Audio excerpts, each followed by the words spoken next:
जीवमजीवमदौवं जिनवरवसहेन जेन निर्दिष्टं देविन्दविन्दवन्दं वन्दे तं सौवदा शिरसा।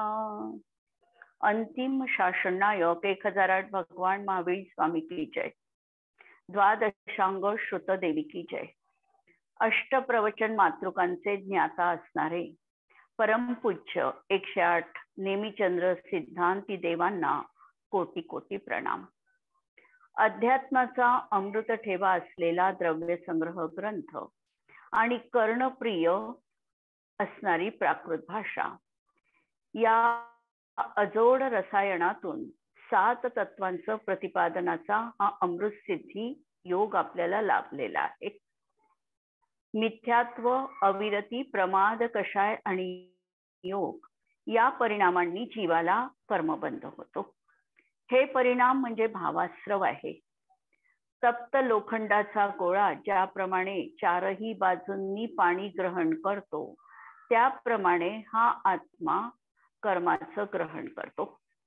यामध्ये जीवाचे जे परिणाम आहे हे भावाश्रव असून कर्माण वर्गणा जी कर्मरूप परिणमते हा द्रव्याश्रव आहे। आणि आता या 31व्या गाथेत आचार्य द्रव्याश्रवाचे भेद सांगतात। नानावर्णादीनं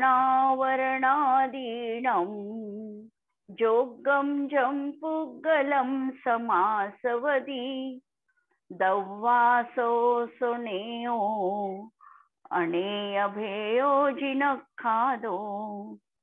नानावर्णादीनं जोगम ज्ञानावर्णादी 8 कर्मरूपाने परिणमण्या योग्य जम पुद्गलम समासवदी जी कर्माण वर्गणा किंवा पुद्गल हे त्या ठिकाणी आश्रवित होतं तो दव्वासो नेओ त्याला द्रव्याश्रव असं जाणा। आणि हा जिनेंद्र भगवंतांनी म्हणजे जिनखादो जिनेंद्र भगवंतांनी त्याला द्रव्याश्रव म्हटलेला आहे। आणि हा अनेय भेयो अनेक प्रकारचा आहे। पुद्गलाच्या एकूण 23 वर्गणा आहे।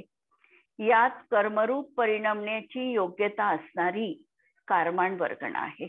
जीवाच्या योग कषायरूप परिणामाचे निमित्त असताना कर्माण वर्गणा कर्मरूप परिणमते आणि त्या कर्मातही ज्ञानावरण आदी रूपाने परिणमण्याची योग्यता असते, म्हणून ते कर्म 8 रूपाने परिणमतं। प्रतिसमय जीव 7 किंवा अपकर्ष कालामध्ये 8 कर्माचा बंध मूळ प्रकृती रूपाने करतो आणि त्याच्या उत्तर प्रकृती या 108 रूपाच्या आहे ज्या नानाविध अनेय भेयो असं म्हटलेलं आहे। आता प्रत्येक कर्माची उत्तर प्रकृती ज्ञानावरण कर्माच्या उत्तर प्रकृती 5, दर्शनावरणाच्या 9, वेदनीयाच्या 2, मोहनीयाच्या 28, आयु 4, नाम 93, गोत्र 2 आणि अंतराय कर्म 5 प्रकारचं आहे।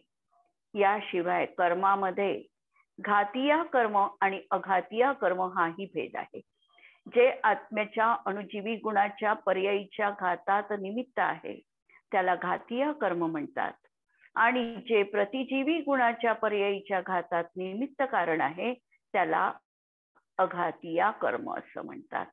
याशिवाय पाप प्रकृती आणि पुण्य प्रकृती असा देखील भेद आपल्याला कर्म प्रकृतीमध्ये दिसतो। घाती कर्माच्या सगळ्या 47 प्रकृती देखील पाप प्रकृती आहे, तर अघाती कर्मामध्ये काही पाप प्रकृती आणि काही पुण्य प्रकृती आहे। आणखी थोडं सूक्ष्म बघायचं असेल तर कर्मामध्ये देशघाती आणि सर्वघाती असाही प्रकार आपल्याला पाहायला मिळतो। आश्रवानंतर आता क्रम येणार आहे बंध तत्वाचा। भावबंध आणि द्रव्यबंधाचं स्वरूप आचार्य 32व्या गाथेत सांगतात आहे। बच्छदिकम्मं जेणदू चेदन भावेन भाव बंधोसो कम्मादपदे साणम् अन्योन्नपवेशनम् इदरो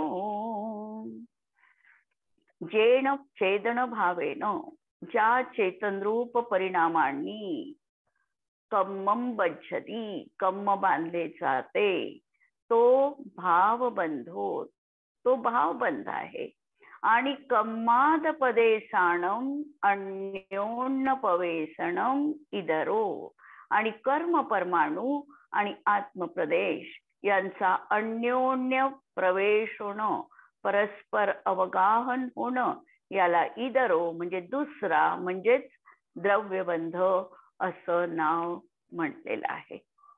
बंधाची जी व्यवस्था आहे ही आगमात 3 तऱ्हेने आम्हाला पाहायला मिळते.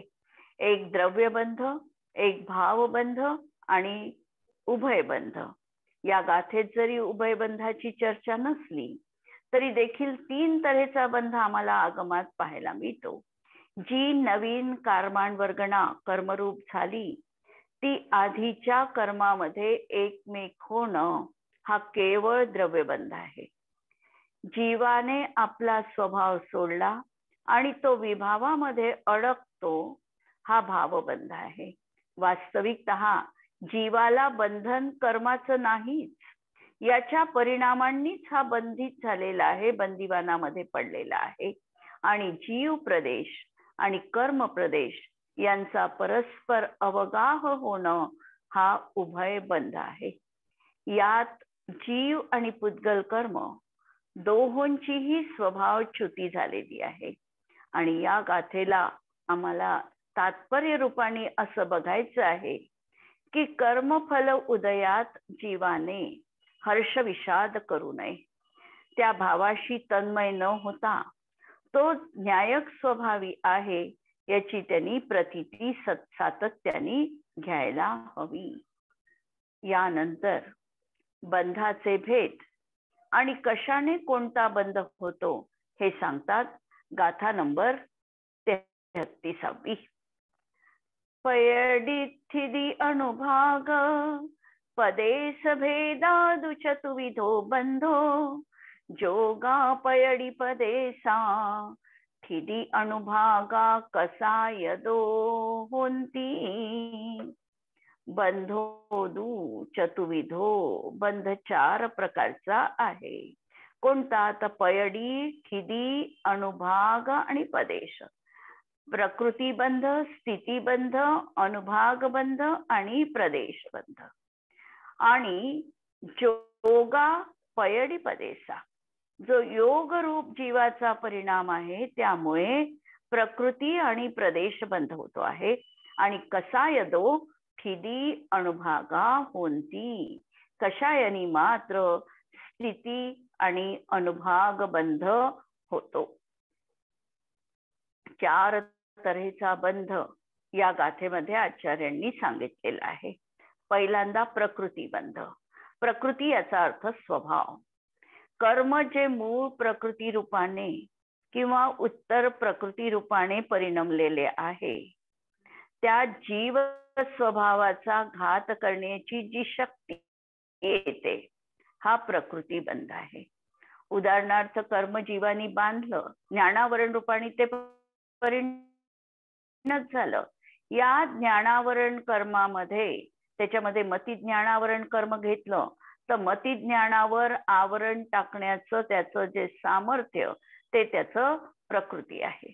अशा तऱ्हेचं दर्शन गुणाच्या पर्यायीवर आच्छादन टाकणं, दर्शन गुणाला प्राप्त न होऊ देणं हा दर्शनावरण कर्माचा स्वभाव आहे, प्रकृती आहे. हा झाला प्रकृतीबंध. नंतर स्थितीबंध. जीवाच्या परिणामाच्या निमित्ताने कर्मांवर्गणा जी कर्मरूप परिणत झालेली आहे ती जीवाजवळ किती काळ स्थित राहील याची मर्यादा निश्चित होणं याला स्थितीबंध म्हणतात. कर्म जसं आम्ही आहार घेतो, आहार घेत असताना कोणते आहारातले परमाणू आत्म्याजवळ किती काळ टिकणार, काही हाडरूप परिणमतात, काही रक्तरूप परिणमतात, कोण किती काळ टिकेल याची जशी मर्यादा निश्चित होते त्याप्रमाणे कर्म देखील आमच्याजवळ किती काळ टिकेल याची मर्यादा निश्चित होते. जीवाच्या तीव्र परिणामांनी कर्म अधिक काळ जीवाजवळ टिकतं आणि जर मंद परिणाम असेल तर कर्माची स्थितीबंध देखील कमी होतो. तिसरा, अनुभाग बंध. कर्माची फलदान शक्ती म्हणजे अनुभाग बंध. यात घातीय कर्म आणि अघातीय कर्मामध्ये पुण्य प्रकृती आणि पाप प्रकृती अशा रीतीने आम्हाला विभाजन बघावं लागतं. घातीय कर्माचा अनुभाग मोजताना त्यासाठी डिग्री सांगितलेले आहे. लता, दारू, अस्थि आणि शैलरूप असा अनुभाग जीवाला प्राप्त होतो. अघाती कर्मामध्ये ज्या पुण्यरूप प्रकृती आहे त्याचा अनुभाग हा गूळ, साखर, खडीसाखर आणि अमृत अशा रूपाने मोजल्या जातो. तर ज्या पाप प्रकृती आहे या पाप प्रकृतीचा अनुभाग निंब, कांजी, विष आणि हलाहल रूपाने पाहिल्या जातो. अशुभ परिणामांनी पाप बंद होतो तर शुभ परिणामांनी पुण्यबंध होतो. नंतर प्रदेशबंध. यात प्रतिसमय येणाऱ्या कर्म परमाणूंची संख्या निश्चित होते. प्रतिसमय हा जीव समय प्रबद्ध एवढं कर्म बांधतो आणि हे समय प्रबद्ध कर्म किती असतं तर याच्यामध्ये अनंत परमाणूंचा पुंज हा प्रतिसमय बांधत असतो. आणि यानंतर याची जी विभागणी होते ही विभागणी देखील निश्चित क्रमाने होते. प्रदेशबंधामध्ये सगळ्यात जास्त परमाणू हे वेदनीय कर्मामध्ये दिले जातात. त्यानंतर मोहनीय कर्मामध्ये दुसरा वाटा मिळतो. त्यानंतर ज्ञानावरण, दर्शनावरण आणि अंतराय या 3 कर्मांमध्ये समान कर्म प्रदेशांची संख्या विभाजित होते आणि त्यानंतर नाम आणि गोत्रामध्ये समान रीतीने कर्म परमाणू वाटले जातात. आणि त्यानंतर यदा कदाचित आयुबांधी असेल तर आयुबंधामध्ये सगळ्यात कमी परमाणू आयुबंधामध्ये जातात. अशा तऱ्हेने हा प्रदेशबंध निश्चित होत असतो. यात योगाने प्रकृतीबंध आणि प्रदेशबंध होतो तर कषायामुळे स्थिती आणि अनुभाग बंध होतो.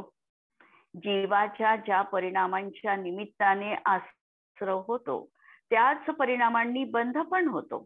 फक्त आश्रवात कर्माण वर्गणा कर्मरूप परिणमते तर बंधामध्ये आत्मप्रदेश आणि कर्मप्रदेश यांचा परस्पर अवगाह संबंध होतो. आता हे जे परिणाम सांगितले मिथ्यात्व, अविरती, प्रमाद, कषाय, योगरूप परिणाम हे जीवास सोडण्यायोग्य आहे. आपल्या न्यायक स्वभावी आत्म्याकडे आपला उपयोग लावला तर हे परिणाम जीवनामधले वजा होतात. आता यानंतर क्रमप्राप्त आहे संवर तत्व आणि या संवर तत्वाची गाथा नंबर 34. चेदन परिणामो जो तमसासव निरोहण हेदू स्वभाव संवरो खलू दव्वासव निरोहणो अण्णो. जो छेदन परिणामो, जो जीवाचा परिणाम कर्मस्य आसव निरोहणे हेतू, कर्माचा आश्रव न होण्यामध्ये निमित्त आहे. सो खलू भावसंवर, तो खरोखर भावसंवर आहे. आणि दव्वसासव निरोहणो अण्णो, आणि द्रव्याश्रव जो झाला नाही, द्रव्याश्रवाला रोखणं हा अण्णो म्हणजे दुसरा म्हणजे द्रव्य संवर होय. सम्यक प्रकारे वर्ण करणं, स्वीकारणं म्हणजे संवर आहे. ज्या गोष्टींनी आश्रव होत होता त्या गोष्टींना जीवनातून वजा केले तरच संवर जीवनात होणार आहे. म्हणून संवराची सुरुवात ही 4थ्या गुणस्थानापासून मिथ्यात्व जीवनातून नष्ट झालं की होणार आहे. सम्यक दर्शनाची प्राप्ती हा संवराचा प्रथम उपाय आहे. सम्यक दर्शनाची प्राप्ती झाली की हा जीव 41 कर्म प्रकृतींची की ज्या अत्यंत अशुभ रूप आहे त्या बांधत नाही, म्हणजे त्याला त्याचा संवर होतो. म्हणून आत्म्याच्या सम्यक दर्शन, ज्ञान, संयम रूप परिणाम हाच भाव संवर आहे. आणि एक देश वितराग परिणामाचं निमित्त असताना कर्माण वर्गणा कर्मरूप होत नाही, हा द्रव्य संवर आहे. स्वपर भेद विज्ञान आणि वैराग्य रूप परिणाम हे यथार्थपणे भाव संवर आहे. पण अनादिकालापासून हा जीव आत्महित हेतु विराग ज्ञान ते लखे आपको कष्टदान. आत्म्याच्या हितासाठी कारणीभूत असलेलं जे वैराग्यपूर्ण ज्ञान हेच याला कष्टप्रद वाटत आहे. हीच वास्तविकतः या जीवाची शोकांतिका आहे. गुणस्थानामध्ये वरवरच्या भूमिकेमध्ये अधिकाधिक संवर जीवलाला होणार आहे. तात्पर्य अशा वितरागी निर्विकल्प भूमिकेतच 7 तत्वांची जीवाला यथार्थ ओळख होते. यानंतर भाव संवराचे भेद आचार्य सांगतात. गाथा नंबर 35. वद समिति गुत्ती ओ धम्मानुपिहा परिसहजयोय चारित्तं बहुभेयं नायव्वा भाव संवर विशेषा. वद समिति गुत्यो, व्रत समिति गुप्ती, धम्म अनुपिहा परिसहजयो इच्छ बहुभेयम चारितम आणि चारित्र. अशा प्रकारे हे भाव संवर विशेषा नादव्वा, हे भाव संवराचे विशेष भेद जाणा. भाव संवरामध्ये वितरागता, शुद्धता आणि निवृत्ती मार्ग प्रधान आहे. त्या अनुषंगाने त्या जीवाची व्यवहार स्तरावर प्रवृत्ती कसे असते याचंही कथन व्यवहार दृष्टीने आम्हाला मिळतं. यामध्ये शुद्धता जी आहे त्यानी तर संवर निर्जरा होते आणि मंद परिणाम असताना जी प्रवृत्ती रूप क्रिया दिसते त्यानी याही समयामध्ये आश्रव आणि बंध होत असतो. आता आम्हाला हे सगळं निश्चय आणि व्यवहार 2 दृष्टीतून संवराचे प्रकार आम्हाला बघायचे. व्रत, निश्चय व्रत कोणतं? तर अंतर्यामी शुद्धात्म्याची प्रबल भावना म्हणून आनंदाची प्राप्ती अंतरंगात असणं हेच निश्चय व्रत आहे. आणि बाह्यतः 5 पापांपासून मन वचन कायपूर्वक त्याग करणं याला व्यवहार व्रत म्हटलेलं आहे. हिंसा नृतस्तेया ब्रह्म परिग्रहेभ्यो विरतीर व्रतम. ही व्रताची व्याख्या तत्वार्थ सूत्रामध्ये उमास्वामी आचार्यांनी दिलेली आहे. समिती, प्रत्येक क्रियेमध्ये सावधानता असणं म्हणजे समिती. प्राणी पीडेचा परिहार हे समितीचं प्रयोजन आहे. तर आत्मस्वरूपातच जे अयन अर्थात गमन ही निश्चय समिती आहे. ईर्या, भाषा, ऐष्णा, आदान निक्षेपण आणि उत्सर्ग या 5 समिती आहे. त्यानंतर गुप्ती, निश्चयाने संसाराला कारणीभूत जे रागादी आहे त्यापासून आत्म्याचं गोपन, आच्छादन, रक्षण करणं म्हणजे गुप्ती आहे. म्हणजे वास्तविकतः परम आत्मस्वरूपातच राहणं हीच परम गुप्ती आहे. तर व्यवहाराने मन वचन कायेच्या योग निरोध करणं ही व्यवहार गुप्ती आहे. मनोगुप्ती, वचनगुप्ती आणि कायगुप्ती अशा प्रकारे 3 गुप्ती कथनात येतात. नंतर धर्म, विशुद्ध ज्ञान दर्शन लक्षण रूप आत्म्याची भावना करणं हाच वास्तविकतः निश्चय धर्म आहे. तर यासाठी साधन रूप आराधना करण्यायोग्य 10 प्रकारचा धर्म सांगितला आहे. किंवा अहिंसा संयमो तवो धम्मो अशा प्रकारे देखील आम्हाला गाथा प्राप्त होते. अहिंसा संयम आणि तप म्हणजे धर्म होय. अनुप्रेक्षा जगत काय स्वभाव वा संवेग वैराग्यार्थम निरंतर आत्मा शरीर परपदार्थ लोक यांचं चिंतन करणं याचं नाव आहे अनुप्रेक्षा. या 12 प्रकारच्या आहेत. परिशह जय परिशहांवर लक्षच न जाणं परिशह जय होय.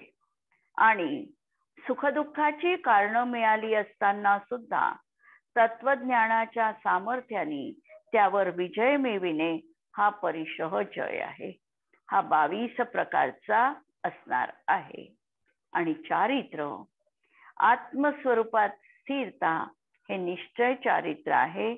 आणि अशुभापासून निवृत्ती आणि शुभामध्ये प्रवृत्ती हे व्यवहार चारित्र आहे. याचेही 5 भेद आहेत.